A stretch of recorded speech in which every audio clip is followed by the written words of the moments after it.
Pues hola y bienvenidos de nuevo a la Cueva del Pícaro, a Historia Estadio. Vamos a seguir hablando de historia, seguimos con historia antigua y hoy vamos a dedicarnos de nuevo a la parte occidental de Europa. Vamos a hablar de Roma y de Grecia, ¿vale? Así que hoy además vamos a darle bien a Roma. Pero bueno, no vamos a distraernos muchos más, entramos en materia y empezamos con Roma. Y es que hace unos 2800 años el centro de Italia estaba ocupado por varios grupos tribales que se distribuían por lo que llamamos el Lacio, ¿vale? Estos pueblos se encontraban en la Edad de Hierro y en su mayor influencia pues estaba la cultura etrusca, de la que ya hablamos, con la que indaban en el norte. Los etruscos eran vecinos de estos pueblos del Lacio en la zona del norte. Recordad que Etruria incluía ciudades como Velles, Boici, Tarquinia, Perusia, ¿vale? Y estos pueblos latinos procedentes del Lacio, ¿vale? No de los de reggaetón, de los de Italia, comenzaron a reunirse en torno a una de sus poblaciones, que comenzó a extenderse a través de varias colinas situadas cerca del Tíber. Así contada la historia no resulta muy emocionante, ¿no? Vamos a darle un giro. Guerra, destrucción, masacre, aniquilación. Después de 10 años de guerra con los troyanos, Ulises ha conseguido burlar las defensas griegas, meter un caballo de madera dentro y colarse con unos amiguetes.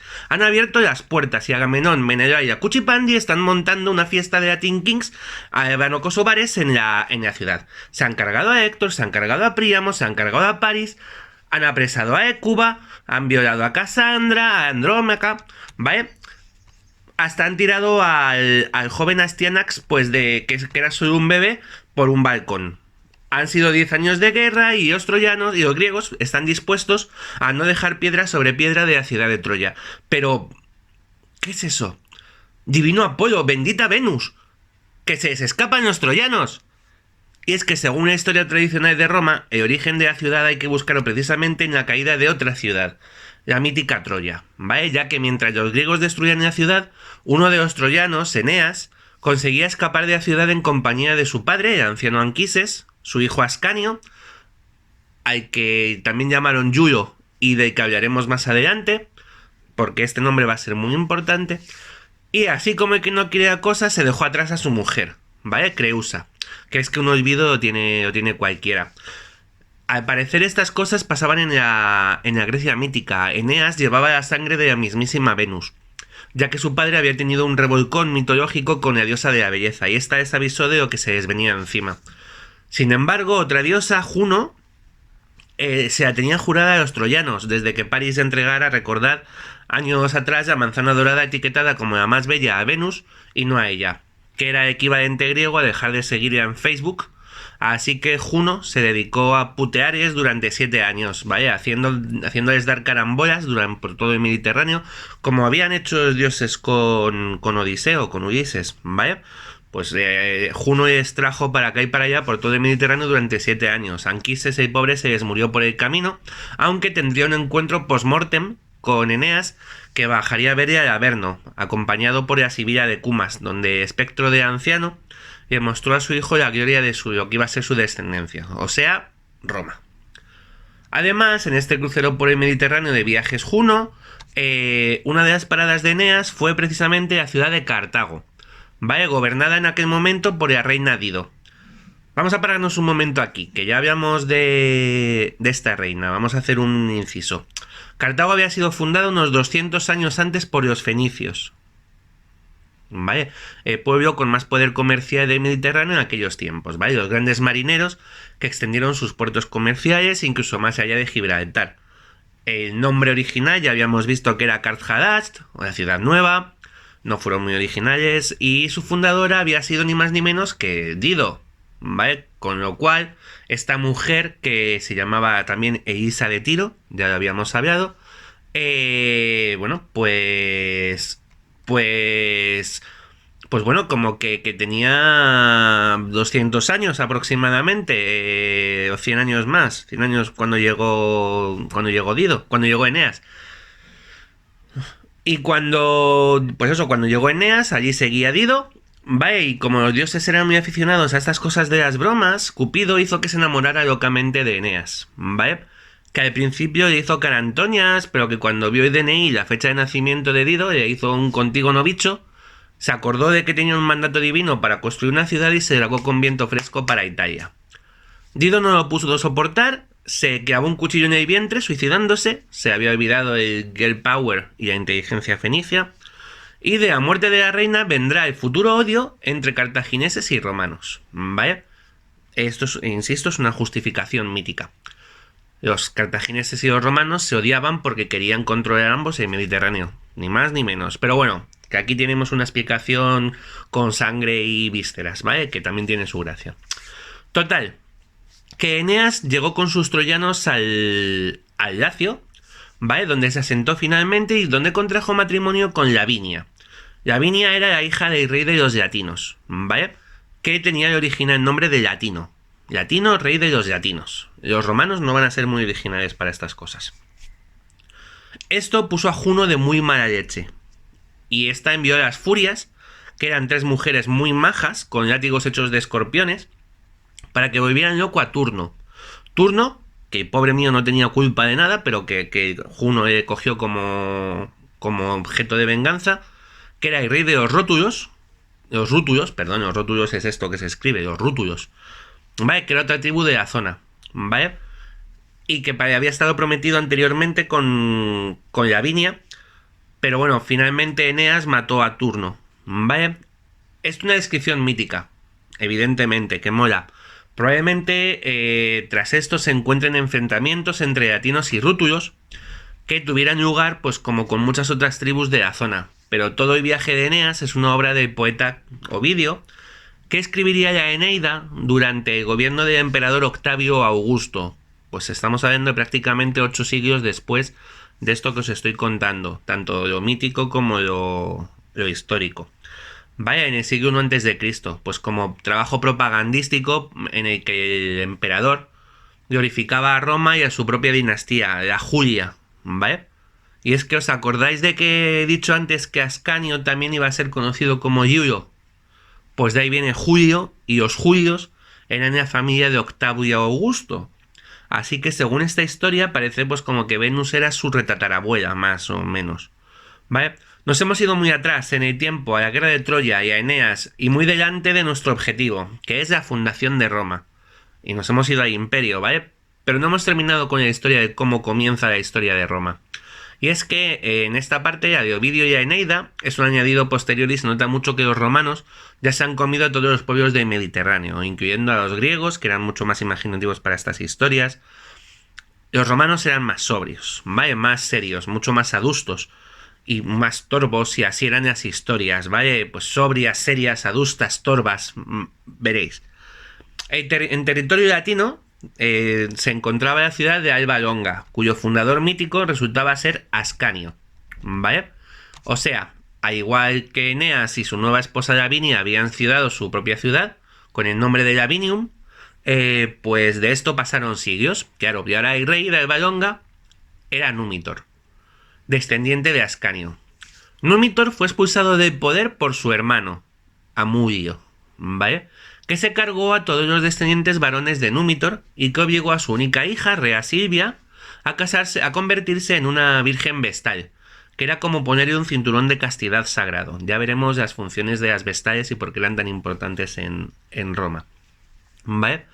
Bueno, de hecho os comento ahora, las vestales fueron una de las instituciones más importantes de Roma desde los primeros tiempos, las encargadas de servir a la diosa Vesta, la Hestia griega, la diosa del hogar, pero que en Roma va a tener una función muy importante de protectora urbana, ¿vale?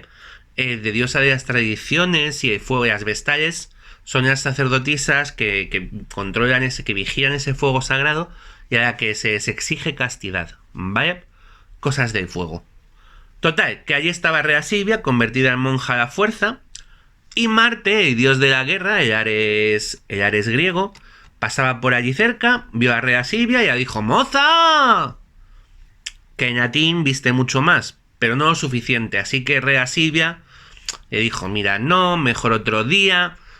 Marte no entendió que no es no, y violó a Rea Silvia en un bosque. Y si esto fuera una historia de Argos, por ejemplo, Dios se hubiera convertido en un enjambre de abejas, hubiera seducido a Rea Silvia con su melancólico zumbido y la hubiera dejado embarazada con miel. Vaya, algo así, por ejemplo, pero aquí hay romanos, así que es todo más serio. Marta lo suyo, Rea Silvia se quedó embarazada de gemelos y 9 meses después nacerían Rómulo y Remo. A Mullo esto le cayó a cuerno quemado. Vaya, de pronto tenía 2 rivales para el trono de Alba Longa. Así que ordenó que enterraran viva a Rea Silvia y que ahogaran a los niños en el Tíber. El propio dios del río, el dios del Tíber, se apiadaría de los gemelos y se los llevaría a una loba, Luperca, que se convertiría en un animal sagrado. La loba será un animal sagrado, consagrado a Marte, y que os va a amamantar como si estos niños fueran Mogi. ¿Vale? Hay otra historia, menos animal, y es que los niños quedaron bajo el cuidado de un pastor, un tal Faustulo, y de su esposa que se llamaba Aca Laurentia, que parece ser que antes de ser pastora había sido una conocida prostituta. Y prostituta en latín, curiosamente, se dice lupa, o sea, loba, ¿vale? Así que quizá esta Aca Laurentia fuera la famosa loba que amamantó a Rómulo y a Remo, y esto tiene mucho menos salvajismo del que esperábamos, ¿vale? La verdad es que da un poco igual, con madrastra, loba o pastora, pues cuando los jóvenes crecieron, hicieron lo que cualquier heredero mítico exiliado tiene que hacer, o sea, recuperar su trono. Y ojo, daos cuenta de que Rea Silvia ha salido de la historia, es decir, la enterraron viva y enterrada se quedó. Rómulo y Remo se fueron derechos para Alba Longa, mataron a Mullo y repusieron a Númitor en el trono, ¿vale? Pero en seco. Que si esto hubiera sido la historia de Argos, los gemelos hubieran descubierto su descendencia de chiripa, se hubieran encontrado con una serpiente de 12 cabezas que por el camino hubieran matado a Mullo, se hubieran casado cada uno con sus hermanas, que luego hubieran descubierto que eran sobrinas de sus tíos, o no sé. Uno se hubiera sacado los ojos, el otro se hubiera lanzado al mar, una de las hermanas se hubiera enloquecido y corrido por los bosques, entregada a las bacantes, y la última hubiera sacado los menudillos a los hijos de los 4 antes de viajar a Delfos a pedir perdón. Pero esto no son griegos, son romanos. Así que llegaron, mataron y se coronaron. Así que tenemos a Númitor, establecido de nuevo como rey en Alba Longa, pero a sus nietos, a Rómulo y a Remo, les ha picado el gusanillo del gobierno. Así que para no luchar contra su abuelo y derrocarle, que total, para eso se habían ahorrado ir a Alba Longa a volver a entronizarle, se marcharon de Alba Longa para construir su propia ciudad. Allá donde el río Tíber les había llevado, y la loba o el pastor y su esposa les habían encontrado. Una zona pantanosa situada entre los montes Palatino y Capitolio. ¿Vale? Rómulo decidió fundar su ciudad, Roma, en el monte Palatino. Pero Remo quería fundar su ciudad, Remoria, en el monte Aventino, cerca. Ambos eran conscientes de que no se podían fundar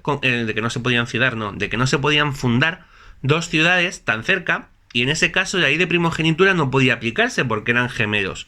Así que en lugar de jugarse a los chinos, decidieron recurrir al avistamiento de pájaros, que hoy en día es una cosa muy friki de fin de semana campestre, pero entonces era algo muy serio, ¿vale?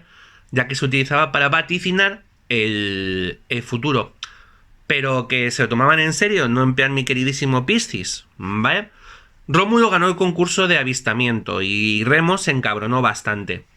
Si esto hubiera sido la historia de Argos, en algún momento Remo se hubiera marchado de allí siguiendo el vuelo de una águila solitaria, hubiera cruzado algún mar acompañado seguramente de Hércules y de otros amigos, y después de atravesar jardines llenos de plantas devoradoras de hombres, conocer a hermosas ninfas que querían convertirles en jamones y derrotar a un basilisco, pues descubrirían un nuevo lugar donde haber establecido Remoria, con el beneplácito de Marte, que le hubiera dejado allí unas botas, un escudo y una corona para su heredero, inspirado en algún momento por la Sibila de Cumas, por ejemplo.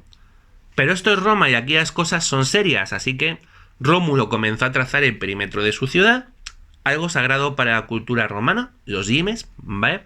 Y prohibió que nadie entrara en la ciudad mientras él trazaba esa línea. Remo se puso en plan ¿y si entro qué? Y entró. Y claro, a Rómulo no le quedó más remedio que matarlo, y lo mató. Así que en resumen, la historia fundacional de Roma está marcada por una violación, un asesinato y un fratricidio. Pero todo muy serio y muy romano, ¿eh? Como arranque no está mal. En fin, seguimos, ya que tenemos una Roma fundada con Rómulo como rey. No van a tardar mucho en comenzar a llegar aspirantes a ciudadanos, procedentes de ciudades latinas de entorno, y de entre ellos, Rómulo nombró a los primeros 100 patres, ¿vale? Con lo que daría lugar a los patricios y al Senado romano, el principal cuerpo legislativo de apoyo al rey. Roma ya está preparada para echar a andar, pero en ese momento, un día, los romanos se dieron cuenta de que les faltaba algo: mujeres. Y sin mujeres, Roma no iba a durar mucho. No habría romanitos nuevos. Los refugiados romanos eran sobre todo hombres, y en esto no era historia de Argos, donde hubieran podido recoger mujeres sembradas en un campo con dientes de hidra, por ejemplo. En Roma había que cometer otro delito. Así que Rómulo convocó unos juegos dedicados a Neptuno, el dios del mar, Poseidón para los griegos, y los convocó en el cercano monte Quirinal, ¿vale? Y allí invitaron a muchos representantes de otros pueblos latinos, pues como los sabinos, y estos acudieron a los juegos con sus hijas y sus mujeres. Y a una señal de Rómulo, los romanos tomaron a las mujeres de sus invitados, las secuestraron y expulsaron a sus familiares de Roma, diciéndoles que habían violado luego su hospitalidad. Tócate los cojones. Los primeros días de las Sabinas pertenecían a muchos pueblos, pero vamos a dejarlo así porque es el nombre poético y vamos a quedarnos con ello, que queda bien, ¿vale? Esa tradición. Pues debían estar a la gresca, pero Rómulo terminó convenciendo a Placarias, ¿vale? Y poco a poco comenzaron los matrimonios entre romanos y sabinas. Ahora, fuera de Roma, se estaba armando la gorda. Los latinos estaban que se subían por las paredes, y debido a que algunos consideraban que los sabinos estaban teniendo demasiada pachorra para la venganza, comenzaron a lanzarse uno tras otro sobre Roma, ¿vale? Pero fueron los latinos los que llevaron hostias a mano abierta, ¿vale? Los que se llevaron las hostias a mano abierta, de modo que se desarmaron ciudades cercanas: Caenina, Antemna, Crustum o Fidenas, ¿vale? Fueron pasando al ámbito romano.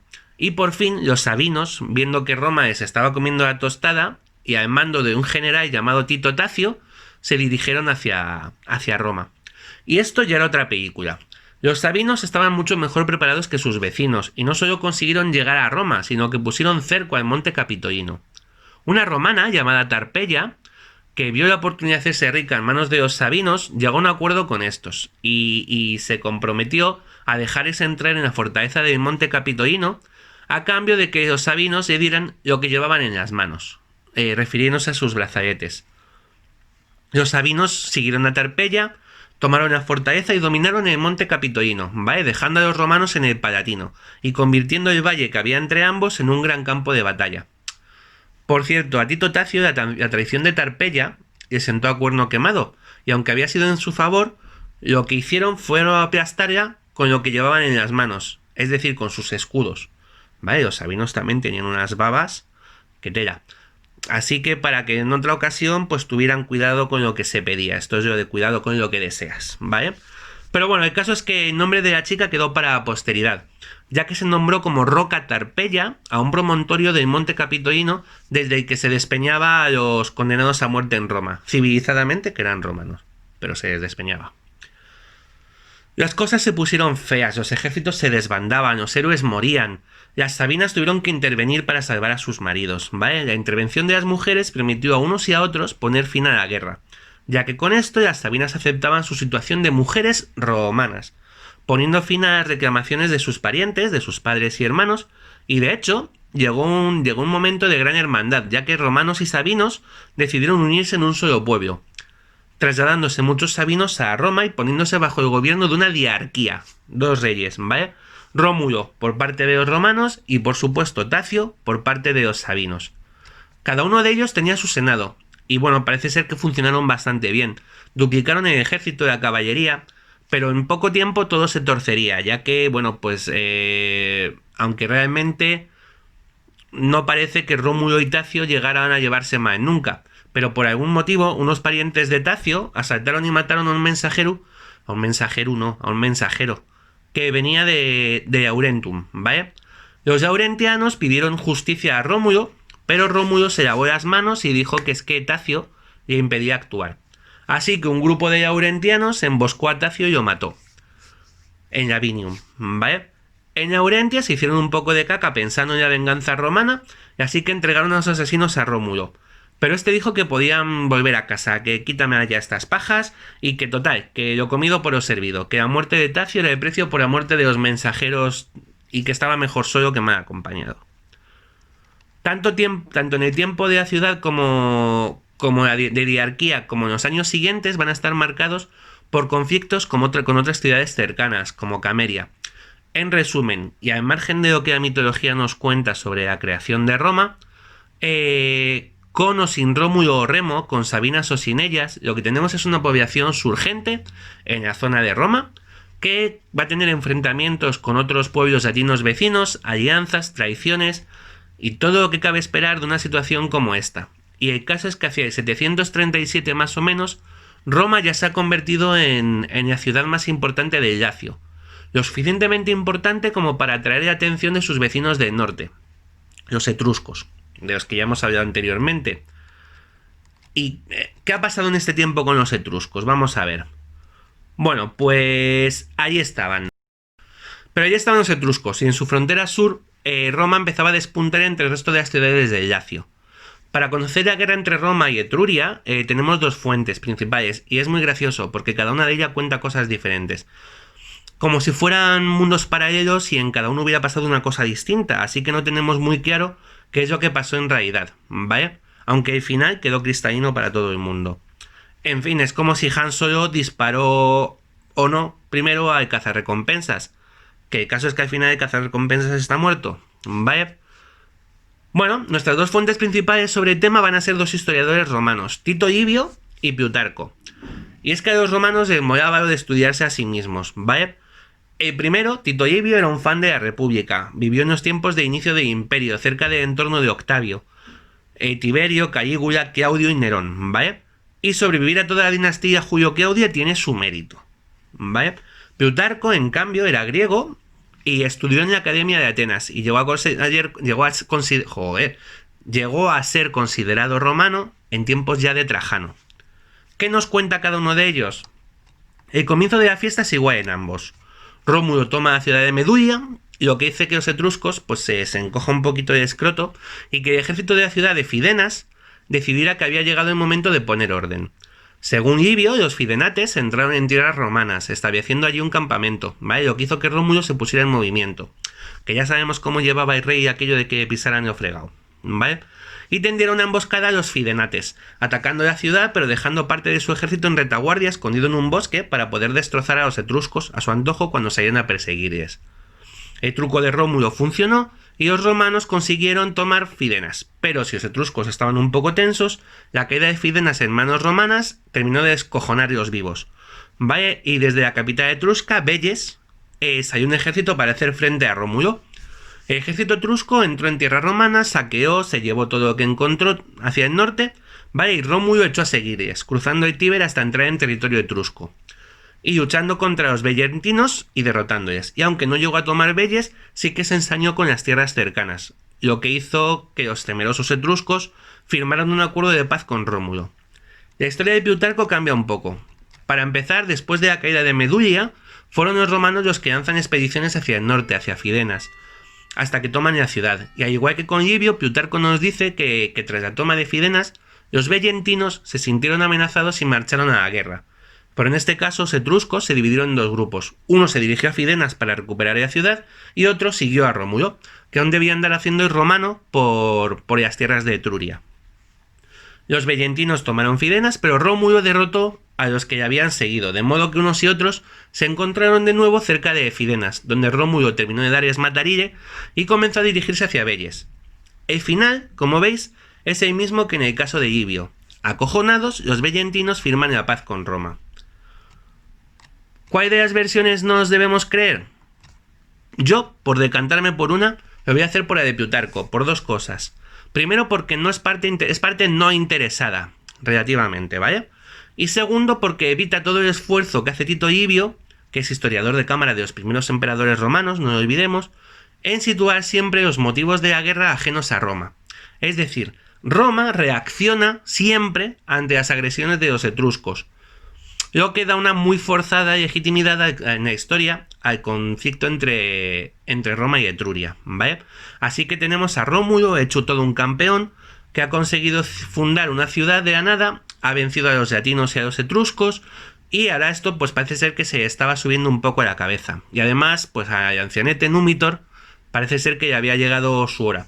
Así que Rómulo se convirtió también en rey de Alba Longa y se marchó para allá, con lo que Roma, que al fin y al cabo Roma era un poco extrarradio y Alba Longa era una ciudad mucho más potente.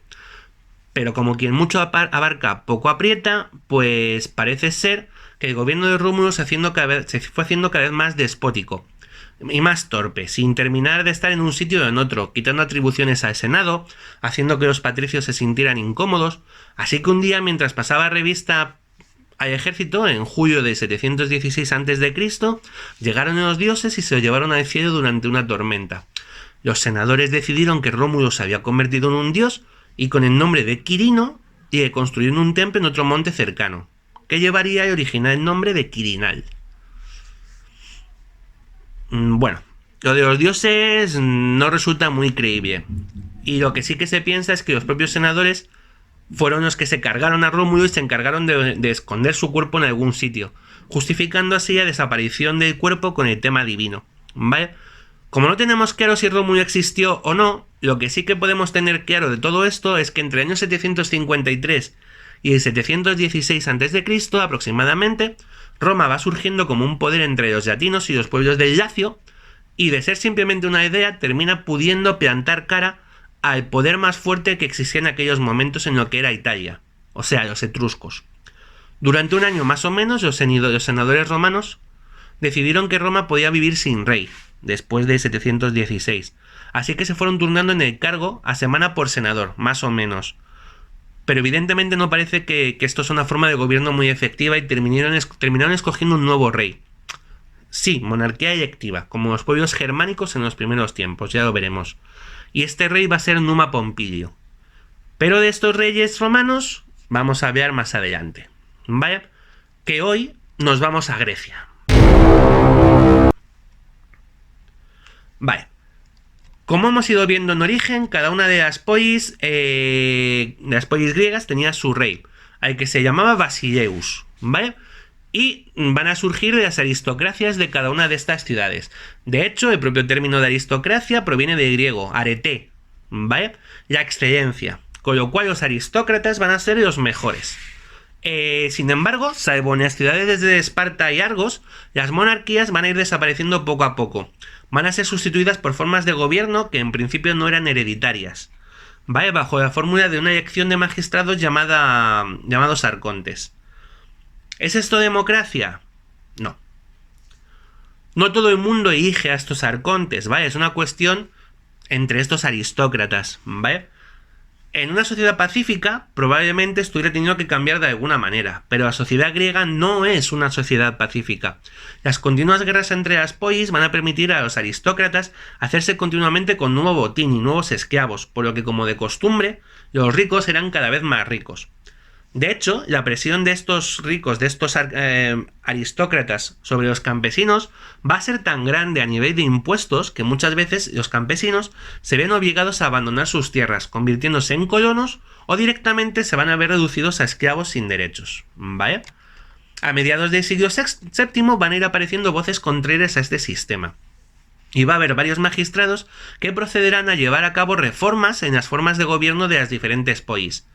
Entre ellos, por supuesto, y la ciudad que tendrá más legisladores de este estilo va a ser Atenas. Y son los que vamos a ver hoy en más profundidad, ¿vale? El primero de ellos tiene un nombre muy molón, Dracón, ¿vale? Es nombre de Cimiste de las Crónicas de Transilvania. Bueno, Dracón va a realizar varias reformas, de las Crónicas de Transilvania, no, de Constantinopla Nocturno. En fin, este Dracón va a realizar varias reformas cuando ocupó el puesto de arconte, y su mayor preocupación va a ser construir un corpus jurídico real para Atenas, en el que la justicia deje de estar en las manos de los aristócratas y sus caprichos y pase a estar registrada, pase a haber un compendio de leyes que rija a todos los atenienses, ¿vale? De hecho, a Dracón se le atribuye la primera redacción de leyes atenienses, que hasta ese momento habían sido orales. Parece ser que las medidas que tomó Dracón contra quienes desafiasen sus leyes eran tan duras que se desarrolló un término que dura hasta nuestros días para definir algo que es extremadamente duro, que es el adjetivo draconiano, ¿vale? Pues viene de aquí, de Dracón, ¿vale? Y debido a estas medidas, parece ser que Dracón tuvo que ir a Abu Dhabi. No, que Abu Dhabi no existía todavía, calla. Tuvo que huir de Atenas y se acabó sus días en la isla de Egina, ¿vale? Donde murió de una forma muy curiosa, ya que parece ser que los eginenses, los eginios, o la gente de Egina, en una noche en el teatro, querían saludarle y arrojaron encima pues capas, sombreros y abrigos, y murió asfixiado, ¿vale? Muy majos los eginenses. En fin, posteriormente llegaría Solón, que va a ser otro legislador, que se va a encontrar pues con que el campesinado ateniense prácticamente está reducido a la esclavitud, ¿vale? Va a dirigir sus esfuerzos para aliviar esta situación con una nueva constitución para Atenas, la del año 594. Solón va a atacar a base de leyes al sistema aristocrático, ¿vale? Pero ojo, de los cambios de Solón a nivel político los campesinos consiguen poco, nada, ¿vale? Lo que hizo fue cambiar el sistema aristocrático por un sistema timocrático. Es decir, los linajes de sangre van a dejar de tener peso frente a la riqueza, ¿vale? Va a realizar un censo de población en cuanto a su capacidad de ingresos, ¿vale? Dando derechos y obligaciones a los ciudadanos de Atenas en función de sus ingresos, ¿vale? Por cierto, también parece que Solón fue impulsor del establecimiento de los burdeles en Atenas, ¿vale? En lo que se ha llamado la democratización del placer sexual. Y también reguló la pederastia, que en Grecia hasta era legal, ¿vale? Y algo que hasta Solón había aceptado y no estaba regulado, pero que Solón va a comenzar a legislar con el objetivo de proteger a los jóvenes libres, ¿vale? A pesar de todo esto, Solón no va a conseguir reducir la tensión social, que va a estallar poco después, con la aparición de un tirano, ¿vale? Pisístrato, en Atenas. Y es que la Grecia arcaica es también el momento de los llamados tiranos, que ojo, a día de hoy esta palabra tiene una carga negativa que no tenía en aquel momento. Los tiranos eran líderes populares que no alcanzaban el poder mediante la ley, y que normalmente lo hacían oponiéndose a la presión de los aristócratas, que como normalmente han sido los que han salido ganando, fueron quienes metieron esta carga negativa al término tirano. El más antiguo de estos tiranos será Fidón de Argos, que curiosamente primero fue rey y luego tirano, y que va a ser el introductor de la famosa falange opiética en Grecia, ¿vale? La falange es un cuerpo militar formado por opietas, ciudadanos que deben costearse su propia equipación y que luchan muy unidos unos contra otros, de forma que presentan prácticamente un muro sólido a la hora de luchar. Probablemente el más famoso de estos tiranos va a ser del que vamos a hablar, Pisístrato, en Atenas, ¿vale? Y que era hijo de un filósofo, de Hipócrates, ¿vale? Un filósofo que era cercano a Solón y que había sido un hábil militar. Había participado en las guerras del momento con mucho éxito, lo que junto a su cercanía a Solón le convirtió en un personaje importante en la política ateniense. Cuando Solón dejó Atenas, Pisístrato aprovechó las disensiones entre los seguidores de Solón y los aristócratas para crear un tercer grupo, formado por gente humilde que buscaba soluciones radicales a sus problemas. Falseando un ataque contra su persona, Pisístrato consiguió que se le concediera una guardia armada, ¿vale? Y aprovechó esa guardia armada para tomar la Acrópolis y forzar su nombramiento como arconte. Aunque pronto va a ser expulsado de la ciudad, por alianza entre sus enemigos. Pisístrato, como aquel Marduca Plaidina que vimos hace una semana hablando de Asiria y que aparecía y desaparecía como el Guadiana, pues Pisístrato le va a pasar lo mismo, ¿vale? Va a volver 2 veces más a ser arconte de Atenas. Una muy breve. Y la tercera y definitiva se afianzaría tanto en el poder que sus enemigos no van a poder echarle ni con agua caliente. Parece ser que Pisístrato fue un gobernante justo, que hizo cosas muy chulas en Atenas, ¿vale? Hizo crecer el poder de la ciudad y cuando llegó el momento de morir, dejó el poder en manos de sus hijos, Hipias e Hiparco. Que resultaron ser unos hooligans, ¿vale? Aprovechándose de su posición, pues Hiparco acosó a un tal Harmodio, ¿vale? Que era el amante de un noble ateniense, Aristogión. Y juntos la pareja conspiró y asesinó a Hiparco. Los atenienses vieron en la acción de la pareja que pasaría a la historia como los tiranicidas, ¿vale? Una lucha por la libertad de Atenas, especialmente después de que Hipias, que era hermano superviviente, los hiciera ejecutar, y comenzara una política de terror que finalmente llevó a que en el 511 una familia enemiga de Hipias, ¿vale?, pagara al oráculo de Delfos para que convenciera a los espartanos de que debían entrar en Atenas y derrocar el régimen de Hipias, ¿vale? Hallado que lleva un ataque de cuernos, ¿vale? Los espartanos van a tomar a Acrópolis, donde Hipias se había refugiado, y este finalmente aceptó el destierro, siendo sustituido por un nuevo arconte, Clístenes, del que hablaremos próximamente. Pero no os olvidéis de Hipias, porque su historia no ha terminado. Con esto nos hemos adelantado un poco con la historia de Atenas respecto al resto del mundo, ¿vale? Vamos a dejarlo aquí. Y cuando vamos a hablar de Grecia y dejemos Esparta, vamos a volver a hablar de Grecia, perdón. Dejamos Esparta, el oráculo de Delfos y la Primera Guerra Sagrada para próximos episodios. Por cierto, que esto no podemos dejarlo pasar. En este tiempo, hacia el 650 a.C., comienza a utilizarse la moneda. Aparece por primera vez en Lidia, ¿vale?, en Asia Menor, actual Turquía, pero se va a extender muy pronto por Grecia, por todo el Mediterráneo, y va a tener una gran aceptación en Grecia. Y con esto, antes de terminar hoy, vamos a dar un salto grande en el espacio, porque vamos a hablar por primera vez de Japón. Y sí, es que Japón no está en el Mediterráneo occidental, pero llega el momento de incorporarlo en nuestra historia y como iba a ser muy poquito, pues aprovechamos. Vamos a dar un toque exótico, vamos a hablar de Japón, ya que según su mitología, en estos tiempos más o menos va a aparecer su primer emperador.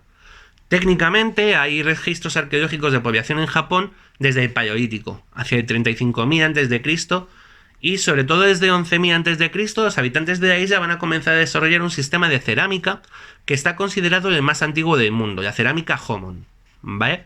Según la historia de Japón, su primer emperador, Jinmu, descendía de la propia diosa Amaterasu, ¿vale?, la diosa del sol, y de Ryujin, el dios del mar, ¿vale?, en diferentes etapas, que los japoneses, puestos a crear genealogías, dejan a los griegos en pañales.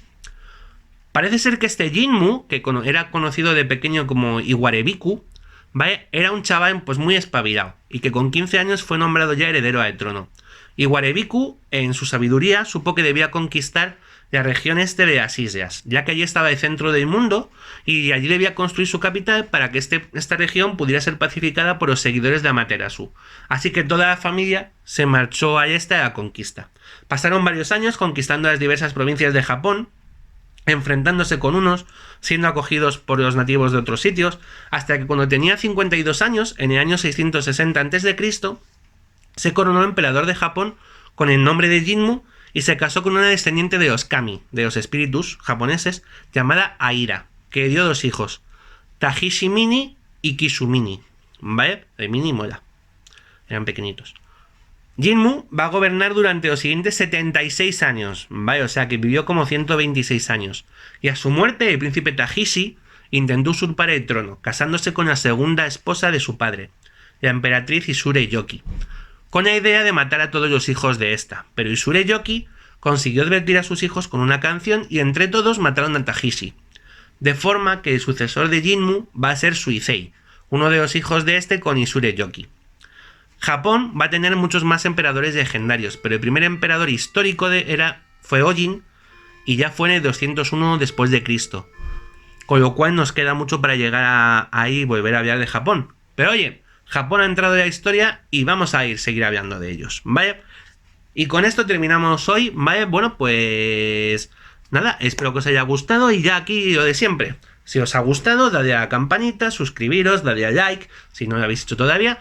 Y nos vamos viendo en los siguientes programas de Historia Estadio y de todo lo que hacemos en la Cueva de Pícaro. ¡Salud!